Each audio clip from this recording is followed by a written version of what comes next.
Father will to give us bread by the word of truth, that way we may be unlike the first fruits of his creatures. Hallelujah, hallelujah, hallelujah. The Lord be with you. And with your spirit. A reading from the Holy Gospel according to Mark. Glory to you, Lord. When the Pharisees with some scribes who had come from Jerusalem gathered around Jesus, they observed that some of his disciples ate their meals with unclean, that is, unwashed hands. For the Pharisees, and in fact all Jews, do not eat without carefully washing their hands, keeping the tradition of their elders. And on coming from the marketplace, they do not eat without purifying themselves. And there are many other things that they have traditionally observed: the purification of cups, jugs, kettles, and beds. So the Pharisees and scribes questioned him, "Why do your disciples not follow the tradition of the elders, but instead eat a meal with unclean hands?" He responded, "Well, did Isaiah prophesy about you hypocrites, as it is written, 'This people honors me with their lips, but their hearts are far from me. In vain do they worship me, teaching as doctrines human precepts. You disregard God's commandments, but cling to human tradition.'" He summoned the crowd again and said to them, "Hear me, all of you, and understand. Nothing that enters one from outside can defile that person, but the things that come from within are what defile. From within people, from their hearts, come evil thoughts, unchastity, theft, murder, adultery, greed, malice, deceit, licentiousness, envy, blasphemy, arrogance, and folly. And these evils come from within, and they defile."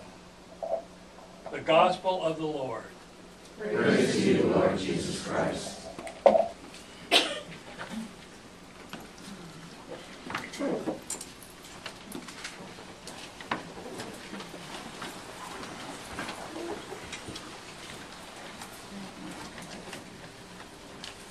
I've noticed that all of you are just very good-hearted people. And one of the prerequisites with my students who I train to become counselors is that they be good-hearted people. So I want to see if any of you could qualify to be a good counselor. I need a volunteer.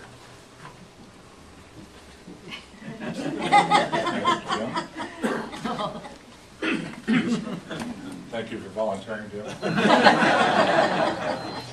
Meekly, he did it. So I want you to pretend you're my counselor. Okay. So Jim, I want to thank you. I think you helped save my life. When I first came to you, I was broken, battered, and bruised. My life was in shambles. I didn't think my life was worth living. And as my counselor, you became like my cheerleader. You were on my side. You kept reassuring me that I could do what I needed to do and help me make good decisions. And you were right. It's like night and day with me now. I think I owe you a lot for that. And I know I gave you a hard time. You know, I used to argue with you and you used to tell me things like I got to be totally honest with at least one person and all that kind of stuff, and I fought you on that. But even that, I realize now that you were right. You were right. And so, because of that, I want to tell you something that I've never told anybody. But first, I just want to make sure I remember this right. You told me when I first came in that everything we talked about was a secret, right? It's all confidential, but you also told me that the law says that if I'm engaged in child abuse or elder abuse, you have to report that, and that if I plan on hurting my myself, you have to report that, or if I plan on hurting somebody else, you have to report that, right? But other than that, everything is confidential, right? That's what you told me. Is that still the case? Okay, whew, then I gotta get something off my chest. 12 years ago, I went to rob a McDonald's. And when you know it, I picked like the only McDonald's around that had a security guard. I shot and killed that security guard. Now, luckily for me, somebody else was arrested for that.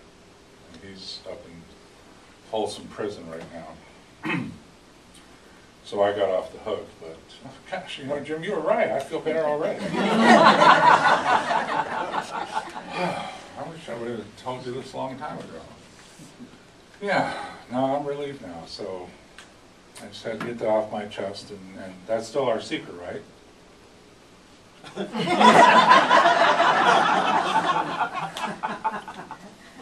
Right? You said. It's all a secret, right? Except for those other things, right? Well, this doesn't fall under any of those other things, so it's our little secret, right? Well, I didn't tell you I was planning on going out and hurting anybody. I didn't tell you I was going to go out and hurt myself, and there's certainly no child or elder abuse involved in that. So it's all a secret, right?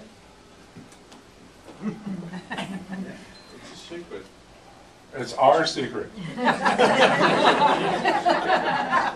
you live with that secret? Oh, yeah. Sure, I'm off the hook now. I mean, so there's an innocent man going to spend the rest of his life in prison. Well, that's not my problem. So you're going to keep the secret, right? Right? Huh? I don't have a choice. If you stick to what you told me, you don't have a choice. Well, thank you for keeping that secret. Okay. You passed, Jim. Could you keep a secret like that? Pretty tough, wasn't it? Pretty tough, knowing that you know that there's an innocent man in prison who's going to spend the rest of his life probably in prison.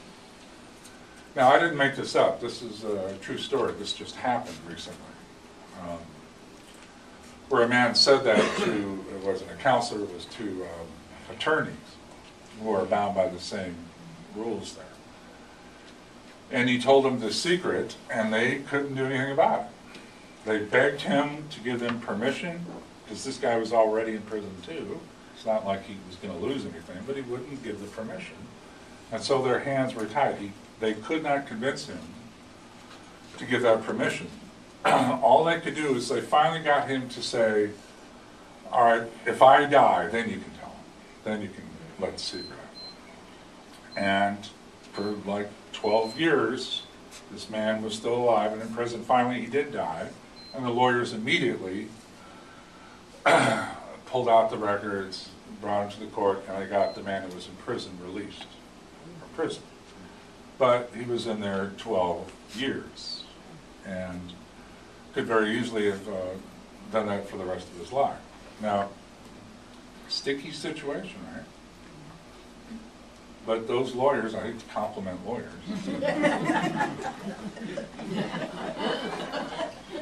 But they did exactly the right thing. Had they broken that secret, well, they wouldn't have gone to jail for it. But they would have violated a much higher principle, which was to keep that confidentiality that counselors are supposed to keep and only break under those certain circumstances as defined by law. And to do otherwise would hurt thousands and thousands of other people who would think, well, I guess if it's really important, you can, your lawyer can, or your counselor can break your confidence if it's like important enough. And that's not the message you want conveyed. Tricky stuff, because there's a difference between laws and ethics. Ethics are what we decide for ourselves are principled actions based on moral values that we have chosen. Whereas laws are something a bunch of politicians come up with, right? And those are two different things. Now, most of the time, 99.9% of the time, probably those two coincide quite nicely and work together. But sometimes they don't. And in that case, we're required to follow the principles more than the law. And that's simply what Jesus was pointing out today. The law said you had to go through a certain way of washing your hands before a meal, and all the Pharisees were all upset at the apostles because they weren't doing that. Well, it's not that they weren't washing their hands. Okay, it's that they weren't following this very detailed ritual that the Jews developed over centuries. You didn't just wash your hands for a meal. You had to go through a ritual where you got exactly the equivalent amount of water of 1 eggshell and a half, right? You had to start with the left hand. You had to point it straight up and pour the water down until it rolled off your wrist this way. Then do the same thing with your right hand. Pour it down this way. Then another scoop and pour it down this way. And then another scoop and pour it down this way.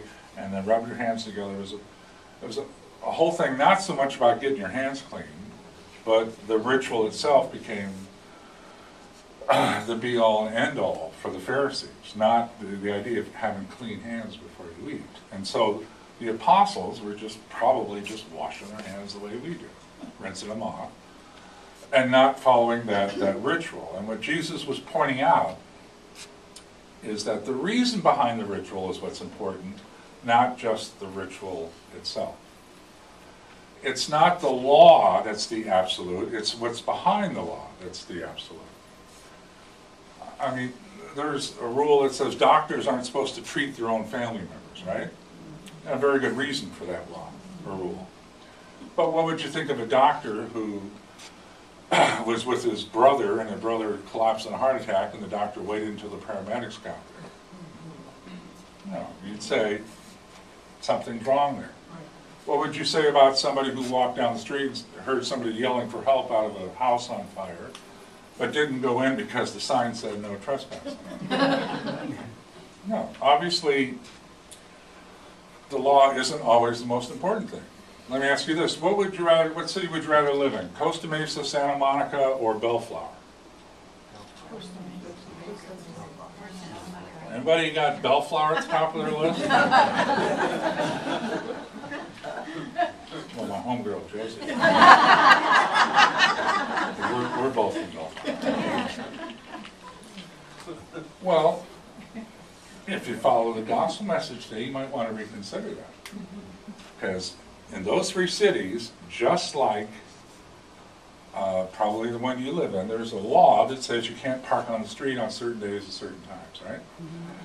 And what's the reason for that? Street, so you can get the streets clean, all right? Now in Santa Monica and Costa Mesa, if you park on the street and the sign says no parking between 9 a.m. and 1 p.m. every Tuesday, if you park on the street then, you'll get a ticket, right? Well, what happens if the street sweeper goes by and the street's clean and it's only 10:30? Can you park there? No. Not according to the law, not certainly in Costa Mesa or Santa Monica, but guess what? In Bellflower, even though the sign says no parking between 9 a.m. and 1 p.m., the city has a policy that says, well, gosh, if the street sweeper's already gone by, we're not going to ticket you, right? Of course you can park there. The whole purpose was simply to get the streets clean, right? So if they're ticketing you after that, maybe they got another agenda going, right? All right, so don't pick on Bellflower. Morally, they're far advanced. Okay, so in principle, all right, so of course we need ritual. What greater ritual than we have than the celebration of the Eucharist? But it's what's behind it that's most important. If what is behind this is the fact that we gather together, we become closer, we become one in being the church. What's important, the principle behind it, is that we can receive the body and blood of Christ, not just in our mouths, right, but in our hearts, which is most important. And through that, we use this wonderful ritual we call the Mass, which we can and should do. But it's not the ritual itself that's the most important thing. It's the coming together, right? So remember, we have a rule in the church that a priest can't say Mass by himself. Did you know that? Right. May not say Mass by himself, because if it's not something that's shared, then it shouldn't be done, right? That's the principle behind it. So, of course, laws, we can make fun of laws. I mean, there's pages and pages of silly laws we can make fun of. I have one of the world's finest collection of lawyer jokes. All based on the fact that law can not achieve what it's supposed to do, because human beings are much more complex than any set of rules can be. And it's always the principle that's more important. So when Jesus rebuked the Pharisees, right, who were just trying to do what they thought was honoring God, he simply pointed out what was most important. Just like St. James did in the second reading, when he points out that it's your actions that speak so much louder than words.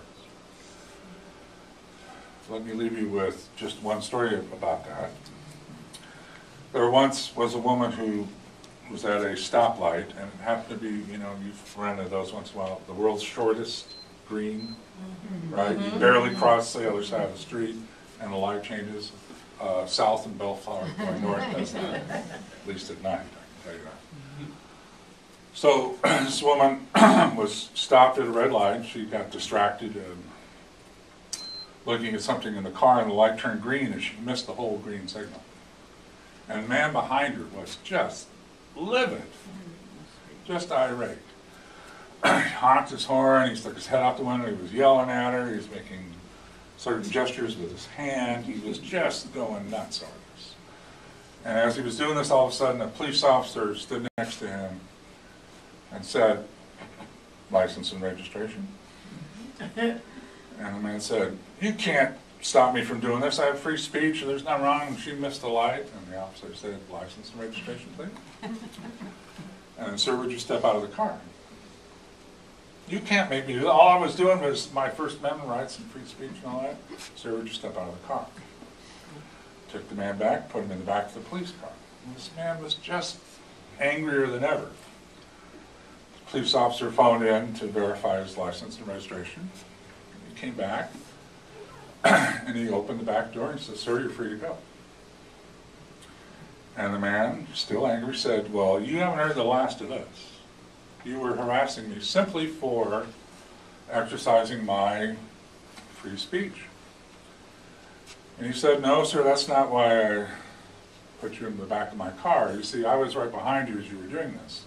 And I noticed on the back of your car, you had that little fish sign and all these bumper stickers that said, 'I love Jesus,' and John 3:14. And when I saw those symbols of this being a Christian car and then watching your actions, I just assumed the car must have been stolen."